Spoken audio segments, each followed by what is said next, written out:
What's up, everybody? Trey Griggs here, Beta Consulting Group. We got some pretty good countdown music. I'm not going to lie. I enjoy that every show. Everybody, listen, we're coming to you live today from the Taft's headquarters in Olathe, Kansas. Taft's, they're the good guys in freight factory, and they're all about educating carriers and providing the resources, making sure they have what they need to be successful out there on the road. Visit tafts.com to learn more and tell them that Trey sent you. But it's exciting to be here in the headquarters today and to be able to work with them a little bit. I'm going to be driving a truck today. It's going to be awesome. So check that out on social media. There's going to be me behind the wheel of a big rig. We'll see how that goes later on today. It's going to be a lot of fun. If you would also make sure you take time to go to our website, betaconsultinggroup.com, learn how we can help you with your sales and marketing strategies, particularly your branding, messaging, content creation, your marketing strategy, your social media strategy. Love to help you out with that. So check it out, reach out to us and let us know how we can help you improve your sales and marketing outcomes. And then also make sure you come back every day for Standing Out at 10:30 a.m. Central, right here on LinkedIn Live, YouTube, or Twitter. Make sure you follow us so that every time we go live, you'll see that we have another great guest on the show. We've had an awesome week so far this week. Yesterday, we had a great conversation with my friend Manny Martinez, a 30-year veteran of the Air Force who is now helping companies with their intentional leadership development. One of my best friends in life is on the show today. Can't wait to bring JD out and talk about his journey to becoming the head women's basketball coach at Western Illinois. Tomorrow, John Calloway from Springfield, the president at LogX, is going to be on the show talking about his journey. My good friend Kyle Lintner on Thursday talking about what's happening over at Breaker Logistics as he's a VP of Partnership and Data Analytics there. And then Friday, I'm super excited about that show with Greg Banks, who is just a diamond in the rough, as they say. Not to those who know him. Those who know him know that he's a diamond, just straight legit, but somebody that's maybe under the radar. Can't wait to talk to him about sales leadership and what he's doing at JB Hunt in the industry. So it's going to be a great week of shows. So make sure you come back every day at 10:30 a.m. Central for Standing Out, a daily podcast about sales, marketing, leadership. Everybody, it is time to bring on the guest today. I got to say, this guy is one of those guys that he's just like everything he does, he's better than everybody else. It's kind of has been his mantra his whole life, no matter what he did. Just a very talented guy, but also incredibly humble, very smart, and has been incredibly successful. One of my best friends, got the chance to meet him in high school. We went to college together. Guy was in my wedding, and just a tremendous person. So I'm so excited to welcome to the show my good friend, JD Gravina. JD, what's up, brother? T. Griggs, how you doing, buddy? Dude, T. Griggs, I haven't been called that in years. That's going back a little bit, man. That's for sure. I hope we're not going to get into any wedding stories today. I hope that's not what this is. Well, you know, we can let it slide. We'll save that one for another day. But there are some good wedding stories that could be told. We'll just say that. But you're now the head women's basketball coach at Western Illinois. Take a moment for some of our viewers who may not be aware of you. Obviously, the Leathernecks out there know who you are. But for those who maybe don't know who you are, talk a little bit about your journey to Western Illinois and kind of where it started and what you're doing now. How long you been there? Yeah, it's been a crazy journey, and I feel like I'm still kind of a new young pup here, but I've been here, I guess, 11 years. So you've been at Western 11 years now? Yeah, I know. Wow. Okay. I was thinking like 8, but that's wow, that's crazy. But yeah, it's been a journey. I mean, I started out, as you know, I was a math and computer science major in college. I do.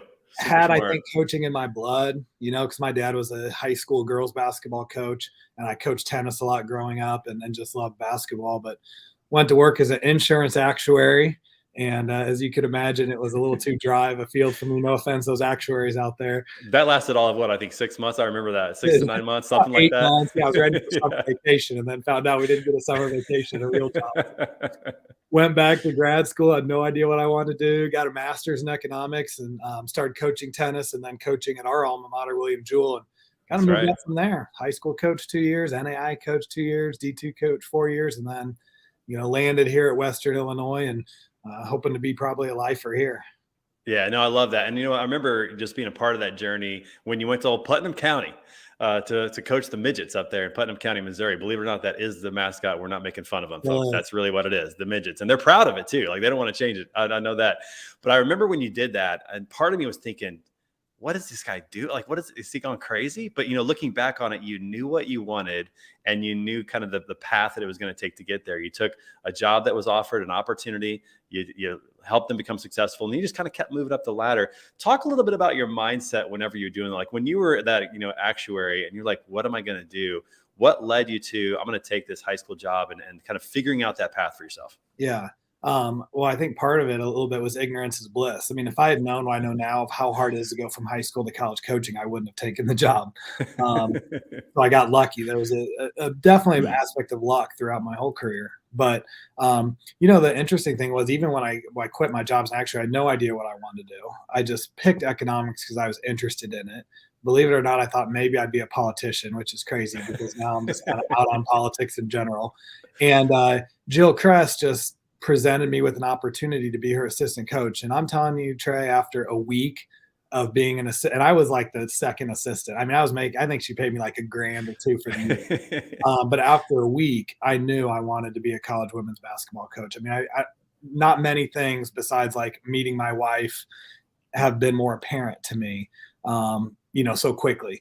And so then it was just a matter of calculated risk. I mean, again, probably knowing what I know now, I wouldn't have taken the high school job. But it's funny, the thing that really helped get me the opportunity was my tennis background, that I'd coached tennis. I'd coached tennis at UMKC. I was the youngest D1 tennis coach in the nation at one point at 22.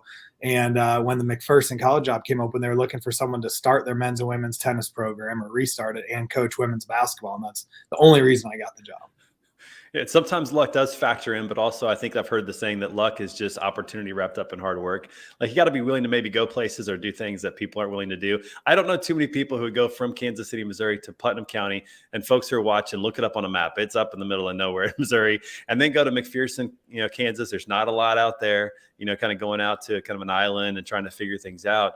But you did that. You were willing to do that because you had this vision that this is going to help you get to the next level or whatever it is. What was it like in those early days at Putnam County and at McPherson, just, knowing that I've got to put in my time here, I've got to learn, I've got to grow, and maybe, not even a sure thing, but maybe that opportunity will come down the road?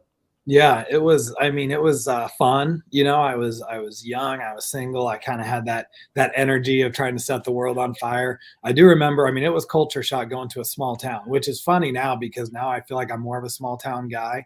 But I remember calling my dad when I went to interview at Putnam County and was like, the parking lot is gravel. And I just couldn't comprehend that. And so that's how big of a culture shock it was to me. But just even getting to teach and getting that opportunity. It was like one of those things where I was so present in what I was doing, you know what I mean? And really the same thing at McPherson. I tell the story, like I went out there, I had no friends.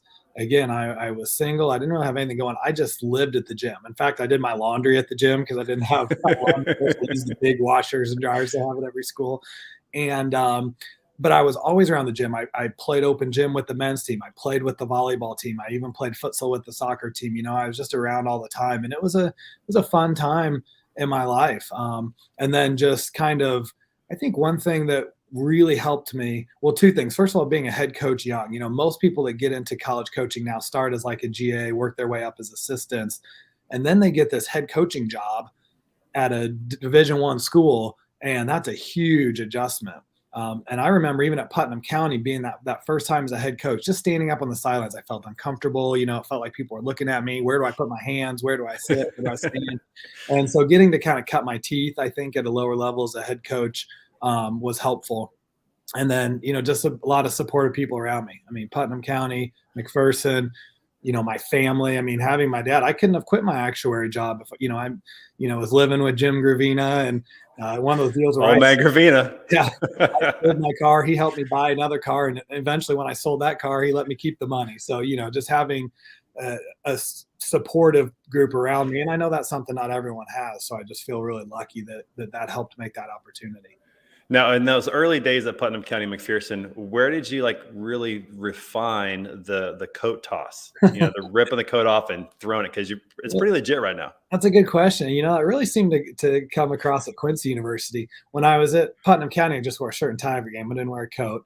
And then at McPherson, I started wearing some suits, but I don't remember really getting into the jacket toss until Quincy. I think it was the fact that, at McPherson, we had like 100 people in the stands. And then at Quincy, when there was like 1,000, you kind of fed off that emotion. And of course, then people started to love it.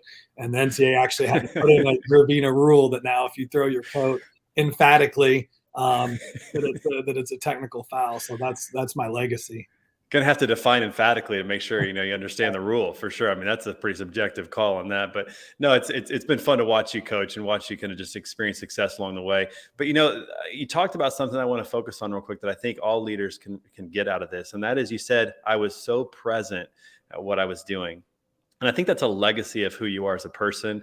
The first time I met you was basically in high school. We played basketball against each other. I was taller than you at one point, which is crazy. You're 6'2" now, and definitely not. A lot but at one point I was taller than you, and I kind of dominated a little bit just that one season, sophomore year. No question. But we were both at the William Jewell Classic and got all tournament team. I know that you were focused there on that. And then in college, you were successful in tennis and the other things that you did. And I saw you bowl a 300 game, giving you a bunch of crap the whole time. And you still bowled a 300 game. You've hit a hole in one. You've improved your golf game. Like every step along the way, whatever you've put your mind to, you seem like you've excelled. And I have to think that a lot of it's because you've developed the skill of being present wherever you are. Would you agree with that? Yeah, I mean, I do think that's true. And it's hard because I'm not like laser focused person. I mean, most people would say I'm, kind of a laid back personality, maybe even aloof, but I do a lot of different things. And so I think that allows me to be more present because, if I'm just focused on coaching and that's the only thing I have in my life, then I think I would get more distracted. But, when I'm focused on my work and focused on at practice or whatever, I'm very present. And then of course now I've got a family. So I feel like I'm always working to be better, but in general, pretty good at being present with my family when I'm there. And then, like you mentioned, golf. Now, my opinion of myself is that I'm very mediocre, a little better than mediocre at everything. That's kind of my goal in life. I'm just a little above average coach. I'm a little above average golfer. I think I whittled my handicap down to about 8. It's way above average, by the way. Just so you know. But from back in the day, I was about a 21. I do. I remember you aiming at different greens to hit the ball on one green. I remember some of those rounds. So I do feel like I do a lot of different things, and that kind of keeps my mind almost more focused because I think when you're not doing anything, that really kills your motivation. And so I'm not good at just hanging out and being docile. I need to kind of have something to keep me going all the time. And I think that helps me be present. Yeah, no doubt about it. And it's just been fun to kind of watch that journey and see you succeed all along the way. I want to transition for a moment to your role as a head coach, because this podcast is about sales, marketing, and leadership. And as I was thinking about this particular show, it occurred to me that you have to be good at all 3 of those to be a successful head basketball coach in college. You have to market your program, which we'll talk about that in a minute. You have to sell the idea to a prospective student athlete to come to Western Illinois and invest their next 4 or 5 years in the program and what they're going to get out of it. And then you have to lead them when they do come to the school as the students, as athletes, as oftentimes as kind of like parents away from home, looking out for them and helping them make choices from time to time when they come to a crossroads at school and university and those types of things. So let's just talk about that for a little bit. Let's start first of all, let me get your impression. You agree with that assessment? And then I want to dig into the marketing aspect first. So what is that like, having to really be good at all 3 of those? And are there other things that go into that as well? Yeah. I mean, I think especially when I was at a lower level, quote unquote, lower level of college basketball, I had much less help. So now I kind of feel like I oversee all those aspects, but, we've got a sports information director. We have someone that does our creative content, kind of like things that you help with. We basically have consultants for our program in-house with our athletic department. So that makes it a lot better because they can kind of take, whether it's my ideas, my leadership, and take it to the next level. But yeah, I mean, I definitely feel like all 3 of those things are really important. And it's something, our staff has talked about, especially with COVID, I think created a little bit of maybe laziness with marketing because we were limited with stuff, we had a lot of regulations. And so, kind of getting back to knowing that at the end of the day, we're in the entertainment business. And, I've been watching, I don't know if you've heard of the Savannah Bananas. Have you heard of that? No, I haven't. No. Huh? So they're not even like a single A. They're like not even affiliated, but, they have just taken marketing to a whole new level with, doing dances in the middle of the inning and adding different rules. Like if a fan catches a foul ball, it counts as an out. And just really and they're definitely the extreme. So as a division basketball program, we can't do that. But just that focus on marketing. And you're right, selling. And then the leadership aspect is huge because I'm leading a staff. I'm leading a group of young players. I hope to feel like I'm a leader in the community. So definitely all three of those are hats I feel like I wear. Yeah, and not only that, but with different audiences as well. So you have obviously the players that you're marketing and selling and leading, but then you also have the campus, the community. Getting students to come watch the games and making that an enjoyable experience, like you talked about, and being a leader on campus. Macomb is a small town. In this case, you're kind of a big fish in a small pond, so to speak. And being a leader on campus, not just as a basketball coach, but as one of the leaders of the community as well. There's multiple facets to that. So let's talk about marketing for just a minute. One thing I've noticed that you've done, because we follow each other on Twitter and other places, is, you do a great job of going where your prospective athletes are. So if they're on Twitter, you're on Twitter talking to them. I assume you're probably doing the same thing on Instagram and other places like that. How do you approach, connecting with and kind of marketing the program and building relationships through marketing with your prospective student athletes, your current student athletes? Talk a little about your mindset when it comes to that. Well, I think a big thing that kind of sets me apart is I try to be unique and authentic. And I think that we've gotten, especially in athletics and other things, we've gotten so like careful about what we post, and it just all becomes like the kind of canned graphic of here's the result of the game. Real safe content. Yeah. Yes, exactly. And the good thing is we've got like a WIU women's basketball Twitter page, Instagram page that does that sort of stuff. And then I kind of use my personal Twitter page, especially, to be a little more authentic and, chime in on things that are happening, especially around the sports world, or even interact with our fans. So I think that that's helped me a little bit, because I think we're missing a little authenticity in some of that social media stuff that does become just so safe. So, and then, targeting a lot of different audiences. I mean, you got to realize we're trying to attract college students, little kids and families are a big part of our fan base. And then older people are a huge part. So, I still have people that bring in articles from the newspaper, believe it or not. We're still at that spot. I still have people that say we haven't seen your schedule in the newspaper yet. And so, you really got to cover a lot of bases with all that marketing. Yeah, and I love what you said about the relationship between the brand, which is Western Illinois, and your personal, and the fact that you can connect those two. It personalizes the brand, it emotionalizes the brand, it helps people feel like they can connect to it. Like maybe they don't know anything about Western Illinois, but they know something about JD, and that it influences their impression of Western Illinois just by doing that. That's something that actually I work really hard on helping CEOs understand, that people might not know your company brand, but if they start to know you and get connected with you, then it's going to build a level of trust and awareness and familiarity and an attraction to the brand in a way that's really powerful. And I know that you've done that with student athletes to recruit them with the community. In fact, I remember when I was in Macomb one time, hitting up a late night bar, because that's where a lot of your fans were, to just go hang out and talk about the game, and some of the guys that were there just drinking, and the sports junkies and stat junkies that wanted to talk.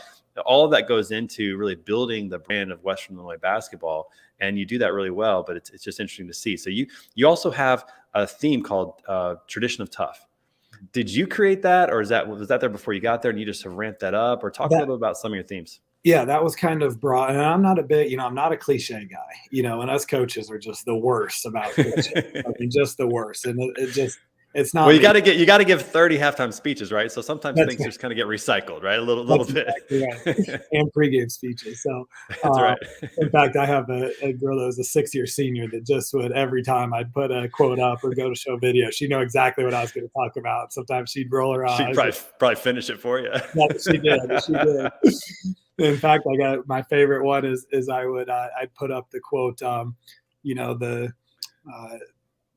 what is it? The warrior, they say you can't handle the storm, and the warrior whispers back, I am the storm, and I whisper it. And she always just gets that, oh, are you going to whisper? Are you going to whisper, I am the storm? So, let's see here. What were we talking about? I lost my train of thought. Well, that's fine. That's what happens when you go live. This happens. Like sometimes you lose your train of thought, right? I blame it on the kids. Simple words just evaporate out of my mind. I blame it on my kids. I remember about connecting, but I think that like I want to talk about who I am as a person. Like you see, I tweet about my kids, things outside of basketball all the time. I think just great content, by the way. And what is your Twitter handle for everybody, just so they can follow? It's JD Gravina. Super easy. Way to go. Nice job. Yeah, it's not like the email address you created in like 8th grade that's like That's right. Gravina stud hound basketball yahoo.com. And then just talking about the kind of the tradition of tough, that was something that was developed in my first couple years, not by me, but I really liked it and kind of took off with it because I just think that really describes who we are at Western. We are a unique university. We provide a role in the community in Illinois that, a lot of other schools don't. We put out a lot of teachers. Law enforcement is a huge program. So just kind of embracing that, that Marine ideology, because we are the Leathernecks. We're the only non-military academy to have a military nickname. And so just kind of embracing that toughness. And then we talk about neck up. That's something that's a little more fun that our players, our student athletes talk about is neck up. Just kind of means, tough it out and do what you need to do. Yeah, I love that. And that is a fun fact for the trivia. The only school, non-military school with a military mascot is the Western Illinois Leathernecks. So cool on that. So talk a little bit about selling your program. So, you get a chance to get in front of these players, get in front of their parents. You get a chance to be in front of the community and try to get them to come to your games, things like that. What are some of the things that have just been successful for you when it comes to selling a prospective student athlete on coming to Western Illinois, investing their next 4 or 5 years of their life into coming into your program? I think the biggest thing and probably the most important thing and something that people can learn is our number one thing is surrounding yourself with other people that maybe have similar goals, that have similar foci. But that's something we really sell. We have been one of the top GPA teams in the nation. In fact, we won the GPA award a year or two ago. We were number one in the whole nation, Division I basketball. We had like a 3.68 GPA or something crazy. That's awesome. Yeah. Yeah. So surrounding yourself with people that you're going to get along with that are going to have similar goals. And I think, whether that's through the hiring process or the people you do business with, that's what really sells our program. And then it really is the same thing in our community. It's about them wanting to be a part of our team because they want to associate themselves with our players, and so we just have great kids. We do a lot of community service. In fact, some of our players are heading out today to read in my youngest daughter's classroom. And, we really try to get invested in the community after games. Almost every team in the nation after game, they go back to the locker room, get a little post-game speech, probably shower and change, and then come back out. We don't even go to the locker room. We just meet on the court real quick. I tell them about, 10 seconds worth of stuff, like, hey, we're off tomorrow, whatever. They go right out to the crowd, talk to the community. People want to be personally invested in the program, feel like they know the players well. And so I think we really do a good job of that. Yeah, no, that's great. I love it when I think it's so easy when you're in a position like you're in where you're one of 300 and something D1 programs to almost kind of do like the same thing that everybody else is doing. But like you said, really trying to find ways to stand out, something simple. I mean, you guys are going to jump on a bus or you're going to see them at practice next day. You can share information the next day about the game or whatever, but having that opportunity to have a personal moment. I know that my daughters, Hannah and Naomi, have had opportunities in the past to get autographs from the players and to talk to them and take pictures. And those are memories that they cherish, that they feel connected to the program, even if we haven't been able to come to a game lately because of the pandemic and, other things like that. We haven't been able to make it up, but they still have like the poster on their wall. They still, talk about, M. Clem and, all the different players that they got to meet. Right. So I still talk about her too. Yeah. Well, she was a studette, no doubt about it. She was a killer. But there's something to that about just being unique and being a little different. And I think more than anything, creating an experience. People really want a good experience, no matter if that's a basketball experience or a buying experience. They want a good experience. And it sounds like you guys are really focused on giving that to them. Yeah, definitely. And you hit the nail on the head, just being able to go out and sign autographs. And, that's really good for our players too. I mean, they get some value out of feeling, important and feeling that kids want to have their autograph and want to interact with them and that the fans care about them. And then we have a older group of fans. I'll have them over for dinner, and do some things like that. So it's really a win-win, I think. Yeah, no, it's really cool. And then I want to transition here. I mean, we're already at 24 minutes. This goes by so fast. I'm going to have you back on a little later on, maybe on the golf course. We need to have one of these on the golf course. That'd be a way to go. But, leadership's a huge part of it as well. Every college coach really takes that mantle of leadership and almost, especially in college, taking on the role not only of basketball coach, but also kind of advisor, mentor, sometimes parent, on the road, that type of thing, helping them out with that. First of all, who are some people along the way that really helped you grow as a leader? And then how do you review yourself from a leadership perspective with your players? Yeah, it's interesting because I don't think I have the traditional mentors like most coaches have, because I wasn't an assistant very long. I mean, Jill Kress would be the only person I worked under in my whole She's career. awesome. And Yeah. I appreciated her a lot more once I became a head coach, once I learned the challenges and how she did things than maybe I did when I was working for her. And even things I learned from Coach Larry Holly. I mean, again, I wasn't a good enough player to really be that involved, but I had a peer, a coworker at McPherson, Roger Trimmel, who had been the men's coach there for 30 years, and was just the best guy I know. And we would sit in his office and just break down life, and and he would just impart knowledge on me, and it was so good for me. And then even some of my assistants, my longtime assistant Seth Minter and now Dan Chapley, they've been through a lot. Like, just having those conversations are, I think, people that really could put things in perspective for me. And so maybe not the traditional mentor-mentee role, but still people that had a big impact from their positions. Yeah, and you have some coaches also that are in the ranks as well that you spend a lot of time with. That even though you guys are maybe in the same place, you're helping each other out. You're learning from each other. The coach that was at IUPUI, I remember Austin, him. He's one. Yeah, Austin. Yeah, I know that he was a good friend of yours, and really kind of like you're mentoring each other along the way through that same path. Having that network's been really critical to be around like-minded people who are kind of striving for similar goals, like you said earlier. That's exactly right. And the coaching field is pretty tight, but again, a lot of times people kind of have that self-imposed boundary because they don't feel like they can share secrets. And so to have some friends that you're really good with, I mean, Austin and I, he just got the Butler job, and very cool. We're going to get together and break down that, and he'll call me for some advice. I often call him for advice, and he's going to take me through some things that I want to make changes offensively, some things that he's knowledgeable about. So having that network is just really, really key, I think. And that's probably a big area of growth, that I've had, is just interacting with other coaches, whether that's at the Final Four, on the road, calling and texting each other. It's something I think I do more so than most coaches. Yeah. And what do you feel like, we're going to end with this. I want to get your thoughts on this. What do you feel like is the most important thing that you can do for your student athletes as their leader? Like what is like primary first principles from a leadership perspective for your players? Well, it's a tough one because there's a lot of stuff. And again, I go back to, I think, maybe something I'm a little more unique at, but I think creating an environment of putting things in perspective is really important. And especially, Division I basketball becomes such a business. And you hear a lot out of the coaching or AU ranks. This last weekend, we had an eval period where one of the only weekend in the month we can go out and watch recruits. And some people had prom. And, some kids missed their eval weekend for prom. And a lot of people are complaining and criticizing that. And I think the opposite. I absolutely think you should go to your prom if that's important to you, and not feel like you have to go, to the eval weekend. And so even with our players, just kind of putting things in perspective, basketball is not life, I think is one of the most important and unique things that we do.